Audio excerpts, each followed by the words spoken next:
नमस्कार, विंध्या टाइम्स के साथ मैं श्रेया। जिले के गोविंदगढ़ थाना क्षेत्र के ग्राम सभा चुआ के परिहान टोला में बीती रात चोरी की घटना को अंजाम देने आए बदमाशों ने महिला के पैर में गोली मार दी, जिससे महिला गंभीर रूप से घायल हो गई, जिसका उपचार संजय गांधी अस्पताल में जारी है। पीड़ित परिवार ने अज्ञात के खिलाफ थाने में शिकायत दर्ज कराई है।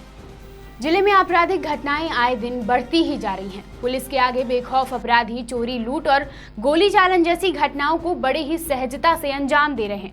ताजा मामला जिले के गोविंदगढ़ थाना क्षेत्र का है, जहां चोरी की घटना को अंजाम देने की नीयत से श्याम कुमारी देवी के घर में घुसे बदमाशों ने श्याम कुमारी देवी के पैर में गोली मार दी, जिससे वह गंभीर रूप से घायल हो गई। शोरगुल मचने पर परिजनों की मदद से आनन फानन में उन्हें उपचार के लिए संजय गांधी अस्पताल में दाखिल कराया गया, जहां पीड़िता का उपचार जारी है।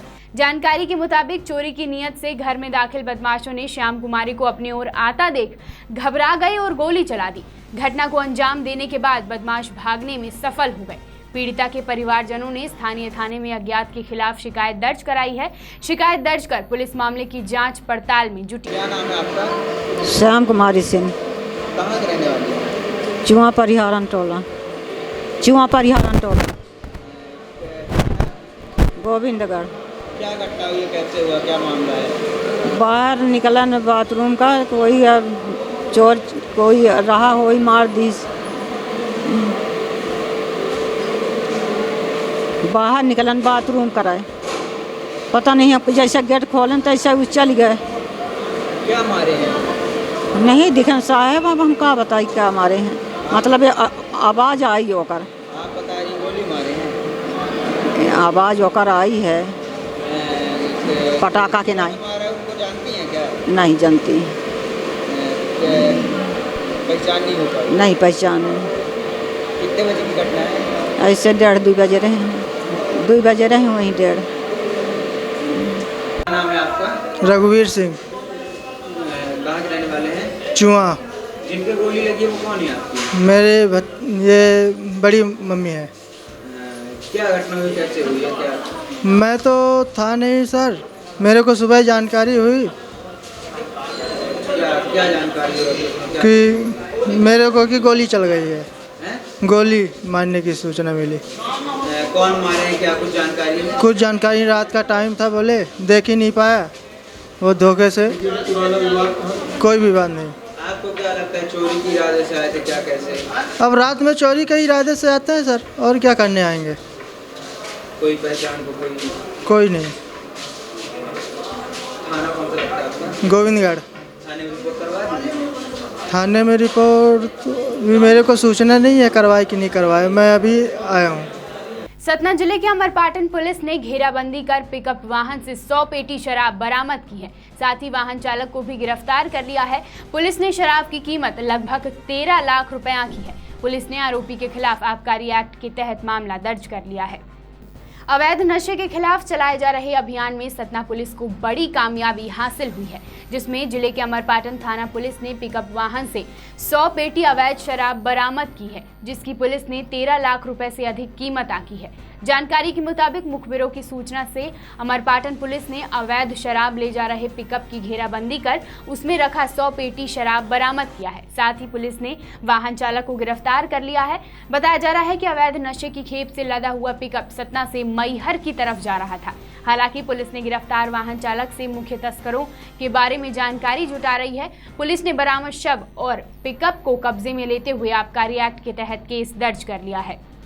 अमरपाटन में कल रात को पुलिस एक मुखबिर की सूचना पे गाड़ी पकड़ा है, पिकअप गाड़ी, जिसमें से करीब 100 पेटी अंग्रेज़ी शराब मिली है, जो करीब 13 लाख से ऊपर उसका कीमत है। तो आरोपी भी पकड़े गए हैं और गाड़ी भी पुलिस ने जब्त की है और आगे की विवेचना कर रहे हैं कि ये कहाँ से आए हैं और कहाँ जा रहे हैं। टीआरएस कॉलेज के पूर्व प्राचार्य रामलला पर दर्ज हुए एट्रोसिटी एक्ट को गलत ठहराते हुए कई संगठनों ने विरोध दर्ज कराया है। साथ ही केस रद्द किए जाने की मांग को लेकर संगठनों ने पुलिस अधीक्षक को ज्ञापन सौंपते हुए मामले की उच्च स्तरीय जांच की मांग की है। बीते दिनों ठाकुर रणमत सिंह महाविद्यालय के पूर्व प्राचार्य पर एक छात्र द्वारा दर्ज कराए गए SC/ST एक्ट का विरोध तेज हो गया है, जिसको लेकर आज पुलिस अधीक्षक को अखिल भारतीय ब्राह्मण समाज और NSUI ने ज्ञापन सौंपा है, जिसमें संगठनों का कहना है कि BA वर्ष 2015 के छात्र रामबदन साकेत द्वारा तत्कालीन प्राचार्य रामलला पर दर्ज कराया गया केस अवैध है। संगठनों का आरोप है कि छात्र ने विद्वेष भावना में पूर्व प्राचार्य पर केस दर्ज कराया है। साथ ही आरोप है कि छात्र ने पुलिस के सामने सही तथ्य नहीं पेश किया है। उक्त दोनों संगठनों ने पुलिस अधीक्षक आबिद खान को मांग पत्र सौंपते हुए केस रद्द किए जाने की मांग की है। साथ ही मामले की उच्च स्तरीय जांच कराए जाने की भी बात कही गई है।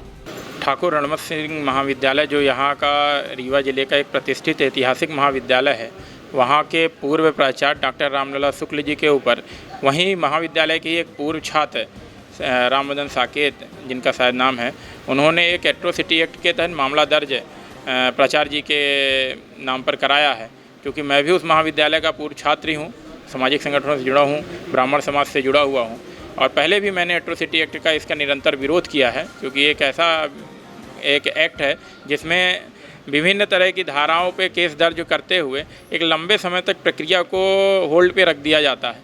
तो मेरा सबसे निवेदन है और एसपी साहब को आज हम सब ने ज्ञापन दिया है कि पूरे मामले की पहले जांच कर ली जाए। क्योंकि जिस छात्र ने यह शिकायत की है उसके द्वारा पहले भी शिकायत सीएम हेल्पलाइन में कलेक्टर साहब के यहाँ की गई थी, जिसकी जांच हुई थी। जांच के दौरान वह स्वयं दोषी पाया गया था। उसने नंबरों में शायद हेरफेर किया था, कूट रचना से शिकायत की थी, मनगढ़ंत शिकायत है। इस पूरे प्रकरण की जाँच होनी चाहिए। एक सम्मानित शिक्षक का सम्मान होना चाहिए। गुरु पूर्णिमा हमारे सामने कल अगले दिनों में गुरु पूर्णिमा का एक कार्यक्रम होने जा रहा है।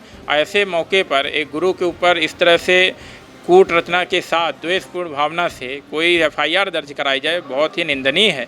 हम सबका मानना है कि इस मामले में तत्काल उच्च स्तर पर प्रशासनिक अधिकारी जांच करें और उस छात्र के खिलाफ जो शिकायतें दी गई थी उसकी भी जांच करें कि आखिर उस छात्र ने किस तरह से सारी घटना को अंजाम दिया।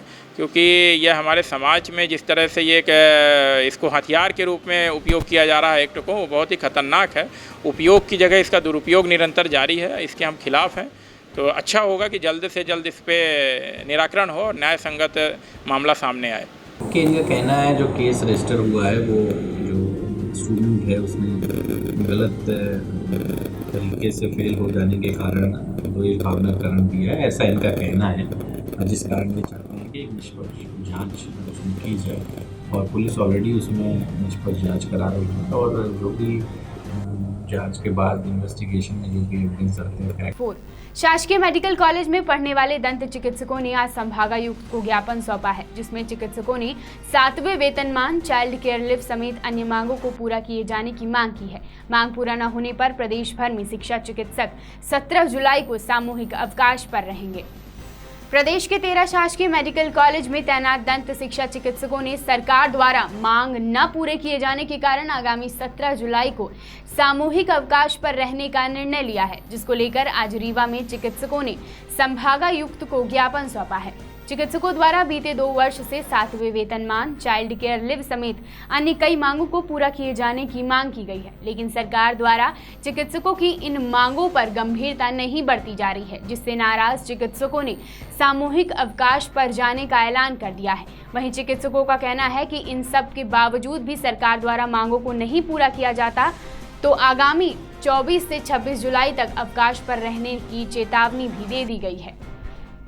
कुछ शासन से पिछले 2 सालों से 7वें वेतनमान, child care leave, gratuity, medical reimbursement, इन सब के लिए समय से मांग की गई, लेकिन शासन स्तर पर आज तक इसका निराकरण नहीं हो सका। तो परेशान होकर प्रदेश के सभी 13 मेडिकल कॉलेज के शिक्षकों ने 17 तारीख को सामूहिक अवकाश लेने की ज्ञापन दिया है कि अगर मांगें नहीं मानी जाती है 17 तक तो सामूहिक अवकाश पे रहेंगे और उसके बाद भी अगर नहीं मानी जाती 24 से 26 जुलाई 2017 को पुनः सामूहिक अवकाश पे रहेंगे। क्या आश्वासन दिया गया आज कमिश्नर साहब को?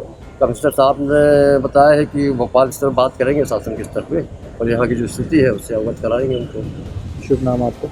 डॉक्टर सुधाकर द्विवेदी।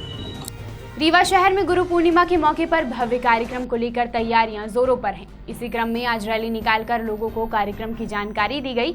गुरु पूर्णिमा के मौके पर नगर भर में 16 जुलाई को शोभा यात्रा निकाली जाएगी। श्री शिरडी साईं संस्थान के तत्वाधान में गुरु पूर्णिमा के मौके पर भव्य आयोजन की तैयारियों को अंतिम रूप दिया जा रहा है। इसी कड़ी में आज नगरवासियों को कार्यक्रम के बारे में जानकारी देने के उद्देश्य से आज बाइक रैली निकाली गई, जिसमें 16 जुलाई को निकाले जाने वाले भव्य शोभा यात्रा की रूपरेखा बताई गई। संस्थान के कोषाध्यक्ष मनसुख लाल ने जानकारी देते हुए बताया कि शोभा यात्रा कोठी कंपाउंड से शुरू होकर ताला हाउस, रसिया मोहल्ला, सिरमौर चौराहा, शिल्पी प्लाजा, प्रकाश चौराहा होते हुए पूरे नगर का भ्रमण करते हुए साईं मंदिर पर आकर समाप्त होगी। इस मौके पर उन्होंने नगरवासियों से कार्यक्रम में शामिल होने की अपील भी की। कल जो है तो नगर में बाबा की भव्य शोभा यात्रा का आयोजन किया गया संस्था द्वारा, और जनता को पर्यावरण संबंधित जो है तो संस्थान द्वारा पौधे वितरित किए जाएंगे, फलदार वृक्ष और कुछ जंगली पौधे वितरित किया जाएगा, ताकि लोग पर्यावरण को ध्यान रखें और पौधे लगाएं। वो बाबा सद्गुरु हैं, इसलिए हम लोग गुरु पूर्णिमा का उस त्यौहार इसलिए मनाते हैं। और बाबा की सुबह 5 बजे अभिषेक होगा, 7 बजे आरती, दोपहर 12:30 बजे से आरती, 1 बजे से भंडारा, अनवरत चलता रहेगा। दोपहर 2 बजे से बाबा की बाइक नगर में भ्रमण होने के लिए भव्य शोभा यात्रा का आयोजन किया गया है। आज जनता को जागरूक करने के लिए बाइक रैली का आयोजन किया जा रहा है, ताकि कल गुरु पूर्णिमा का उत्सव है, आप लोग अपने अपने गुरुओं को सम्मान करें और आदर करें। गुरु हर प्रकार के होते हैं, जो शिक्षा देने वाला, माता पिता, भगवान, जिसको आप मानते हैं अपने गुरु का सर्व आदर करें सभी लोग। छात्र संघ चुनाव कराए जाने की मांग को लेकर आज एबीवीपी संगठन ने उच्च शिक्षा मंत्री को संबोधित ज्ञापन कलेक्टर और सभी महाविद्यालय प्राचार्य को सौंपा है, जिसमें छात्रों ने मांग की है कि सरकार छात्र संघ का चुनाव प्रत्यक्ष प्रणाली के तहत संपन्न कराए। मांग न माने जाने पर प्रदेश भर में उग्र आंदोलन की चेतावनी भी दी गई है। अखिल भारतीय विद्यार्थी परिषद के छात्रों ने प्रत्यक्ष प्रणाली में छात्र संघ चुनाव आयोजित कराने की मांग को लेकर ज्ञापन सौंपा है। संगठन ने उच्च शिक्षा मंत्री को संबोधित मांग पत्र कलेक्टर रीवा ओपी श्रीवास्तव और एपीएस विश्वविद्यालय समेत सभी कॉलेज के प्रमुखों को सौंपा है, जिसमें संगठन की मांग है कि छात्रों की समस्याओं को सरकार और प्रशासन के सामने रखने वाले छात्र संघ को यथावत जारी रखने के लिए प्रत्यक्ष तौर पर चुनाव कराए जाएं, जिससे प्रदेश में छात्र नेतृत्व सकारात्मक दिशा में निकलकर सामने आ सके। साथ ही संगठन ने चेतावनी देते हुए कहा कि सरकार यदि छात्र संघ चुनाव कराने पर जल्द निर्णय नहीं लेती है तो प्रदेश भर में उग्र आंदोलन किया जाएगा। छात्र संघ चुनाव को प्रत्यक्ष प्रणाली में कराने के लिए आज अखिल भारतीय विद्यार्थी परिषद प्रदेश आह्वान पे जिलाधीश महोदय को ज्ञापन दिया गया है उच्च शिक्षा मंत्री जी के नाम। शिकायत ये है कि जो छात्र संघ चुनाव होने वाले हैं उनको प्रत्यक्ष प्रणाली में किया जाए। छात्रों की मांग है कि छात्र संघ को प्रत्यक्ष प्रणाली में कराया जाए। क्या है कि जो अप्रत्यक्ष प्रणाली में चुनाव हुआ करते हैं उसमें धन बल बाहुबल का अधिकतर उपयोग होता है। इन सबको देखते हुए हमारी अखिल भारतीय विद्यार्थी परिषद की मांग है कि छात्र संघ चुनाव को प्रत्यक्ष प्रणाली में कराया जाए। उमरिया जिले स्थित पाली नगर में वर्षों से बस स्टैंड का अभाव है, जिससे स्थानीय लोगों को तमाम समस्याओं का सामना करना पड़ रहा है। स्थानीय लोगों की तमाम मांगों के बावजूद भी न तो कोई जनप्रतिनिधि और न ही कोई जिम्मेदार अफसर इस मामले को गंभीरता से ले रहा है। उमरिया जिले के पाली नगर में बस स्टैंड के अभाव में संचालित सवारी बसें अघोषित रूप से खड़ी हो जा रही हैं, जिससे आए दिन आम लोगों को घंटों जाम की समस्या से दो हाथ करना पड़ रहा है। आम लोगों के लिए नासूर बनी जाम की समस्या और बस स्टैंड के अभाव को दूर करने को लेकर लोगों द्वारा कई बार स्थानीय जनप्रतिनिधियों और जिम्मेदार अधिकारियों से मांग भी की गई, लेकिन जिम्मेदार स्थानीय लोगों की समस्या को गंभीरता से नहीं ले रहे हैं, जिसका खामियाजा आए दिन राहगीरों और नगरवासियों को भुगतना पड़ता है। आपको बता दें कि नगर स्थित साईं मंदिर के पास बस स्टैंड के निर्माण के लिए नगर पालिका द्वारा भूमि अधिग्रहण की जा चुकी है, लेकिन पिछले 2 पंचवर्षीय से परिषद में आपसी मतभेद की वजह से निर्माण कार्य परवान नहीं चढ़ पा रहा है। हम लोगों ने बस स्टैंड का टेंडर लगवा दिया DPR का, जो कि उसमें टेंडर भी पड़ चुके हैं और जल्द ही जैसे ही कागजी कार्रवाई पूरी होगी टेंडर लगा दिया जाएगा। मैं अभी 8 तारीख को ज्वाइन किया हूँ। मैं जानकारी लिया हूँ कि बस स्टैंड में 100 बाई 100 की जगह बस स्टैंड आवंटित हुआ है और 2 बार टेंडर निकाल चुके हैं DPR तैयार करने के लिए, पर कोई टेंडर डाल नहीं रहा है। अभी तीसरी बार जब निकाले तो खाली 1 टेंडर प्राप्त हुआ है। उसको उस टेंडर को खोल के उसमें अगली कार्रवाई करेंगे। यदि रेट सही आया होगा तो उसी टेंडर से DPR तैयार करवाएंगे और जल्दी से जल्दी काम कराएंगे। मेरी प्राथमिकता है कि बस स्टैंड तो निर्माण जितनी जल्दी हो सके। इसी तरह की तमाम खबरों के लिए बने रहिए विंध्या टाइम्स के साथ। धन्यवाद।